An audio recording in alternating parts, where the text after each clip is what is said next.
असलामुअलैकुम friends, मैं वही दोबारा से ਤੁਹਾਡੇ ਲੈ ਕੇ ਅੱਜ ਦੀ ਨਈ ਵੀਡੀਓ। ਉਮੀਦ ਹੈ ਦੋਸਤੋ ਤੁਸੀਂ ਸਾਰੇ ਠੀਕ ਹੋਵੋਗੇ। ਤੇ ਦੋਸਤੋ ਇਹ ਵੇਖੋ ਗੋਂਗਲੂ, ਇਹ ਨਟ ਭਈ ਦੀ ਜ਼ਮੀਨ ਦੇ ਗੋਂਗਲੂ ਜੇ।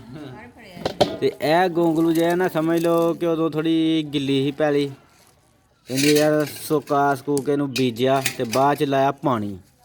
ਤੇ ਉਸ ਤੋਂ ਬਾਅਦ ਇੱਕ ਪਾਣੀ ਵੀ ਨਹੀਂ ਜੇ ਲਾਇਆ, ਬਸ ਇੱਕੋ ਹੀ ਪਾਣੀ ਇਹਨੂੰ ਲਾਇਆ ਦਾ ਜੇ। ਤੇ ਆ ਗੋਂਗਲੂ ਦਾ ਸਾਈਜ਼ ਵੇਖੋ, ਕਿਲੋ ਦਾ ਗੋਂਗਲੂ ਹੋ ਗਿਆ। ਤੇ ਗੋਂਗਲੂਆਂ ਦੀ ਇੱਡੀ ਜ਼ਿਆਦਾ ਕੇਅਰ ਵੀ ਨਹੀਂ ਕਰਨੀ ਪੈਂਦੀ, ਤੇ ਟਾਈਮ ਦੇ ਬੀਜੇ ਦੇ ਹੋਣ ਤੇ ਬੜੇ ਮੋਟੇ ਗੋਂਗਲੂ ਹੁੰਦੇ ਨੇ।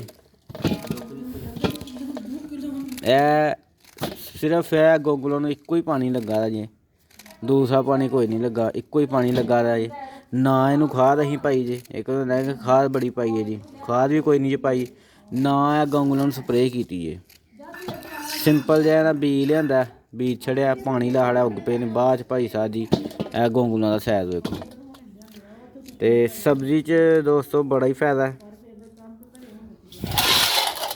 ਤੇ ਮਿਲਦੇ ਹਾਂ ਫਿਰ ਦੋਸਤੋ ਨੈਕਸਟ ਵੀਡੀਓ ਵਿੱਚ।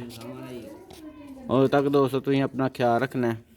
ਤੇ ਹੁਣ ਤੁਹਾਨੂੰ ਜਿਹੜਾ ਨਾ ਅੱਗੋਂ ਅਸੀਂ ਗੋਭੀ ਦਾ ਵੀ ਆਈਡੀਆ ਦੱਸਣਾ ਕਿ ਅਸੀਂ ਹੁਣ ਜਿਹੜਾ ਨਾ ਗੋਭੀ ਤਕਰੀਬਨ ਸਾਰੀ ਵੇਚ ਛੜੀਏ, ਕੁਛ ਥੋੜ੍ਹੀ ਜਿਹੀ ਰਹਿ ਗਈ।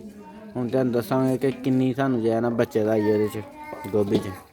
ਤੇ ਮਟਰਾਂ ਦੀ ਕੀ ਸਹੂਲਤ ਆ, ਮਟਰਾਂ ਵੀ ਅਸੀਂ ਜਿਹੜਾ ਨਾ 55 ਤੋੜੇ ਜਿਹੜਾ ਨਾ ਵੇਚ ਛੜੇ ਨੇ, ਤੇ ਉਹਨਾਂ 'ਚ ਕੀ ਬੱਚਤ ਆਈ ਹੈ। ਤੇ ਮਿਲਦੇ ਹਾਂ ਫਿਰ ਅੱਗੋਂ ਨੈਕਸਟ ਵੀਡੀਓ ਵਿੱਚ। ਉਦੋਂ ਤੱਕ ਦੋਸਤੋ ਤੁਸੀਂ ਆਪਣਾ ਖਿਆਲ ਰੱਖਣਾ। ਥੈਂਕ ਫਾਰ ਵਾਚਿੰਗ ਦੋਸਤੋ। ਅੱਲਾ ਹਾਫਿਜ਼।